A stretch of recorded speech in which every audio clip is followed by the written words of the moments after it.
Bah du coup, je m'appelle Taigo, hein, c'est le pseudal bien sûr. Bon, hein, sur Twitch, Taigo c'est déjà pris, donc on a dû mettre Taigo Stream. Hein, donc je t'assure que des fois, tu vas sur un stream, tu veux discuter avec des gens et tout, ils sont en mode Yo Taigo Stream. Tu fais mais arrête, fais un effort, enlève le stream. Non voilà, donc ouais, je m'appelle Taigo et je stream depuis fin janvier de l'année dernière, il me semble. J'ai commencé alors en vrai très simplement, j'ai commencé sur Twitch parce que à la base je suis auteur-illustrateur indépendant et du coup à la base bon forcément c'est un métier qui demande beaucoup de temps et on est souvent assez seul et tout ça. Du coup je me suis dit ok, j'aimerais bien doser un peu plus, jouer un peu plus au jeu et tout, me mettre bien, mais c'est vrai qu'on se retrouve dans une situation où c'est assez compliqué de gérer son temps. Du coup, comment est-ce que je peux rendre cette activité faisable? Du coup, je me suis dit, ok, en vrai, stream, ça pourrait être intéressant. C'est quelque chose que j'ai déjà fait dans mon enfance, mais avec d'autres chaînes, etc. Tu sais, quand on est jeune, on découvre un petit peu. Je l'avais déjà fait à l'époque. Et bon, c'est un truc qui me plaît, c'est un truc sur lequel je me sens à l'aise et tout. Donc, je me suis dit, vas-y, on tente le coup.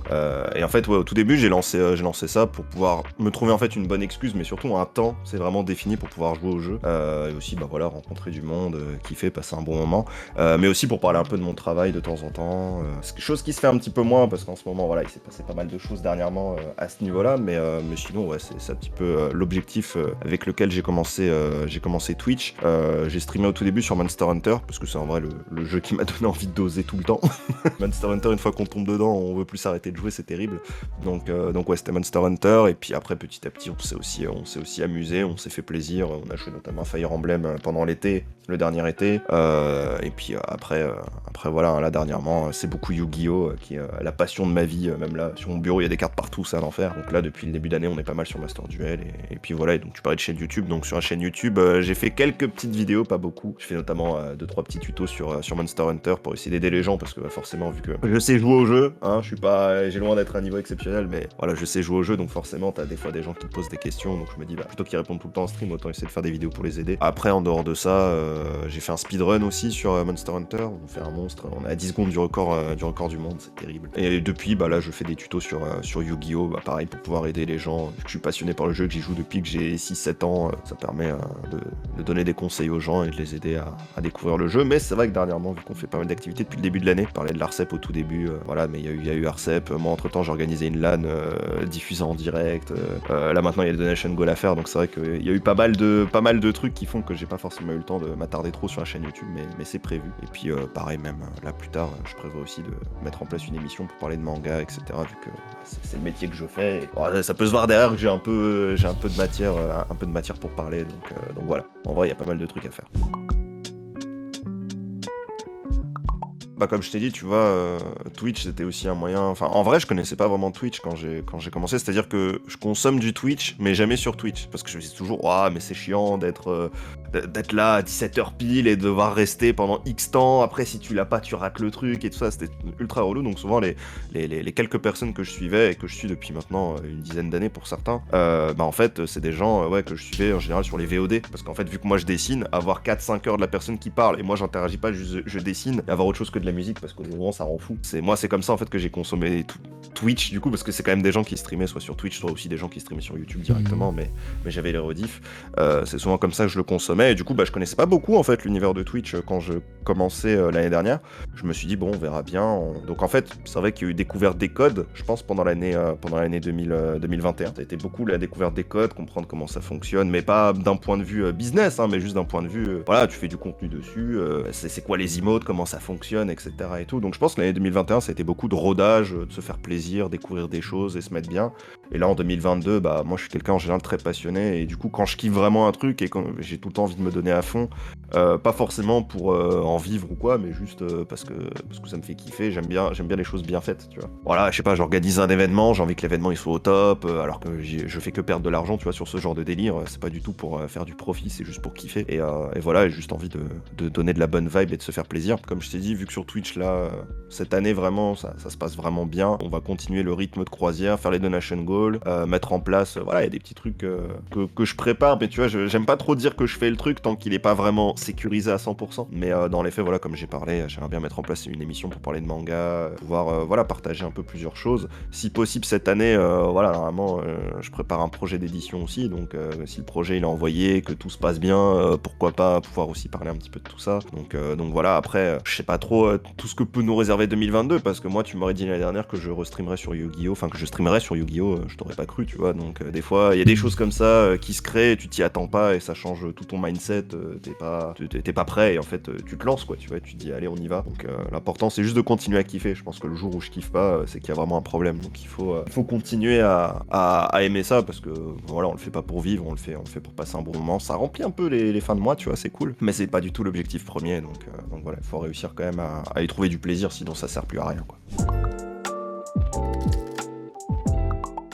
Bah en fait dans l'idée de toute façon comme je t'ai dit moi j'aime bien y aller par étapes parce que je pense sinon après tu te brûles les ailes et c'est pas bon. Là tu te déprimes à vouloir faire des trucs ou peut-être ça va coûter de l'argent etc, c'est toujours compliqué. Donc en soi c'est pas du tout une possibilité que je retire, tu vois, d'avoir des chroniqueurs et tout, ça peut être intéressant. Maintenant bah vu au stade où j'en suis, tu vois, l'idée ce serait déjà de pouvoir en parler moi, pouvoir donner des informations et surtout le projet de base ce serait de pouvoir surtout parler du manga papier parce qu'aujourd'hui voilà les gens disent manga mais ils pensent qu'animé. Donc l'idée ce serait de pouvoir apporter une plus-value sur ce sujet-là, qui est le sujet que je maîtrise. Enfin, moi, tu me demandes de parler d'animé, je pourrais te parler que de scénarisation et de mise en scène à la limite, mais sur tout le reste, technique d'animation, qui anime, qui fait quoi, machin, et tout ça, je suis pas du tout un expert, j'ai mes connaissances, mais je suis loin d'être un expert. En tout cas, t'auras un très bon feeling parce que j'ai ma modératrice qui est à fond sur les animés. C'est pour mettre aussi en avant, là, comme le dit Léonis, hein, soutenez vos auteurs. Par exemple, moi, je suis absolument contre tout ce qui est scan illégaux. Étant moi-même auteur, en fait, tu vois, ça m'énerverait complètement qu'on consomme mon œuvre en ligne de manière illégale. Aujourd'hui, il y a des situations légales. Alors, moi, de mon point de vue personnel, bon, comme tu peux le voir, j'ai tendance à préférer acheter les mangas, qui certes, c'est un coût, mais bon, voilà, on achète ça à la place où j'achète pas d'autres trucs, tu vois, donc pas un investissement en soi, mais c'est une passion, donc j'y mets la main à la poche forcément. Et voilà, pouvoir aussi sensibiliser les gens sur certaines œuvres et pourquoi pas aussi mettre en avant des trucs qui sont peut-être pas surconnus parce que c'est pas adapté en animé ou etc. Ou même des fois des œuvres un peu plus adultes parce que c'est aussi beaucoup mon type de lecture. Il y a des trucs qui sont pas voilà, qui seront jamais adaptés en animé de toute manière ou qui n'auront jamais un succès florissant, mais pas parce que c'est mauvais, mais juste parce que c'est pas grand public. Et je pense que c'est aussi important de consommer des choses assez variées. Alors moi en tant que créateur, mais même en tant que public, je pense que c'est important de pouvoir s'ouvrir à d'autres horizons et de consommer d'autres lectures, quoi. Ouais, c'est déjà là. Okay. Bon, ça commence à dater, hein, de plus. C'est déjà en vente? Ouais, ça a déjà été en vente. Alors aujourd'hui, c'est un peu plus inaccessible. J'ai aussi déjà fait du festival à l'époque. Donc non, j'ai déjà fait du manga. Et en soi, moi, j'ai arrêté les cours à 16 ans pour bosser le manga depuis. Préparer et envoyer des dossiers d'édition. Je le fais du coup depuis mes 16 piges, en fait. Alors, avec des succès mitigés, forcément. J'ai aussi fait du webtoon. Donc ça, c'est de la lecture full en ligne et totalement gratuite aussi. C'est le taf sur lequel j'aspire de toute façon à travailler. En live, on a déjà fait aussi des petits lives où de temps en temps je dessinais aussi. C'est un truc que je fais un peu moins parce que je me suis rendu compte que vu que moi je suis quelqu'un qui a plutôt tendance à animer, à parler, animer, mettre en avant aussi cet aspect-là dans un live. Toujours un petit peu compliqué, je trouve, dans un live dessin, d'intéresser les gens. Tu sais, souvent la personne, elle va venir. Les plus fidèles, je pense, ceux qui sont là présents sur le live et qui sont de base de chez moi, ils vont rester là, ils vont être là du début à la fin pour discuter et tout. Mais en fait, il y en a beaucoup, ils vont venir, ils voient le dessin, ils font ah c'est beau. Après ils partent, tu sais, ils vont te poser 2-3 questions. Souvent ils te posent la question, ils sont même plus là quand tu réponds.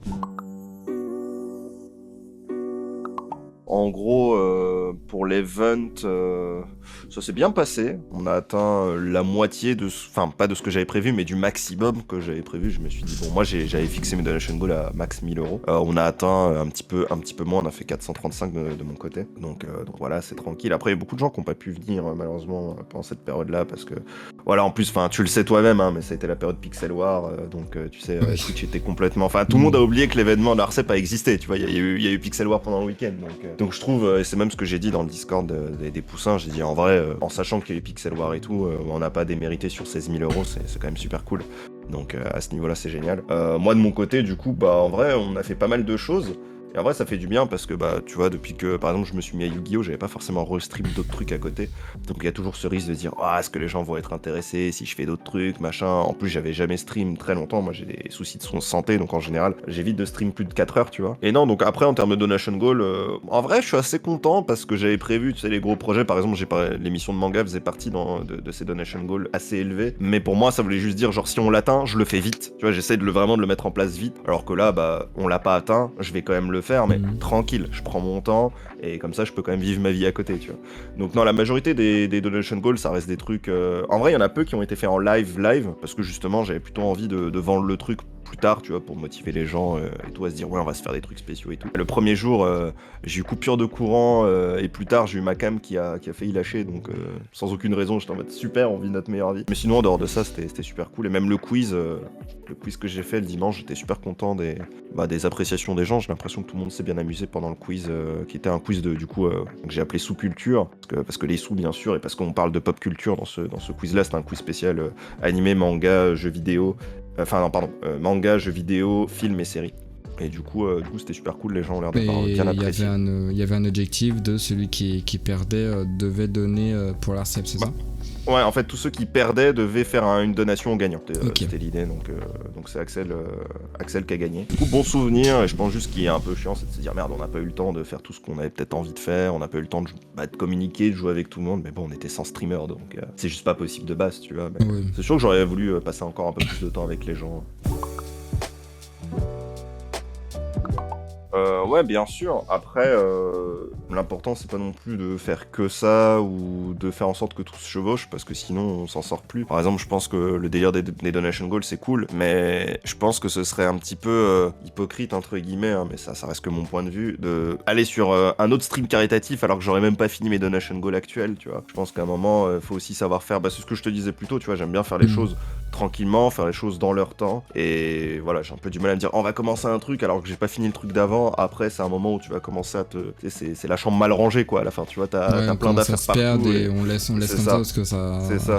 Et du coup, je pense qu'après, t'es un peu moins investi dans le délire. Par exemple, tu vois, l'ARCEP, moi, ça me touchait dans les faits. Par exemple, même en fin de soirée, on avait discuté le samedi avec Mitch, où il nous expliquait un petit peu la CEP et tout. On a discuté 45 minutes. Enfin, le but, c'était vraiment aussi... Enfin, c'est sympa de streamer et de récolter de la somme, parce que ça sert à quelque chose, mais en parler aussi des maladies, ou en tout cas des causes qu'on a envie de défendre pendant ces événements-là, c'est aussi tout aussi important, je pense. Mais oui, après, une fois que c'est réglé, et si la cause aussi me parle, clairement, il y a moyen d'en refaire. Et je me dis, voilà, je sais aussi, le but, c'est pas non plus de dépouiller les personnes qui me suivent. Donc voilà, le temps aussi qu'ils se refouent un peu leur portefeuille et qu'ils puissent aussi avoir leur vie et les moyens d'aider aussi, quoi. C'est important. La réponse va être assez courte, hein, mais c'est par hasard. Hein. Non, mais voilà, on était là avec Léonis, on se disait, mais putain, ce serait bien qu'on arrive à trouver un moyen de jouer à un jeu ensemble. Parce que faut savoir que moi, pendant la période 2010, enfin, tu sais, les années 2010 jusqu'aux années 2017-2018, en termes de jeux vidéo, je suis un public un peu spécial, tu vois, il y a plein de jeux qui me touchent pas plus que ça, tu vois, tout ce qui est FPS, les Battle Royale d'aujourd'hui, il y a plein de jeux comme ça, pas parce qu'ils sont populaires, mais juste c'est pas mon style. Plus jeux tranquilles, tu vois, les jeux tactiques ou autres, ou les RPG, et c'est vrai que j'ai pas toujours été très convaincu. Voilà, c'est pas parce qu'un RPG sort que je suis tout de suite fan de ce jeu-là, tu vois. Donc, en général, j'étais pas très très satisfait des jeux. Et puis à un moment, je me suis dit, mais ce serait quand même cool qu'on arrive à trouver un moyen de jouer ensemble, passer un bon moment et tout. Et au final, je suis tombé sur Monster Hunter World sur Steam, et j'ai fait ok, le jeu il est pas très cher et tout, le jeu était déjà sorti. J'ai commencé à me renseigner vite fait, j'ai fait vas-y, on installe, on verra, et puis après on connaît la suite, hein, 1000 heures de jeu, et puis voilà, on est tombé amoureux du délire, et puis maintenant on fait partie de la commu Monster Hunter aussi, c'est comme ça. Si cette interview vous a plu, je vous demanderai de mettre un pouce bleu, à vous abonner à cette chaîne YouTube. Sur ce, c'était Jason Ryder, j'étais en compagnie de Taigo, ici présent. Allez, bye tout le monde. Ciao.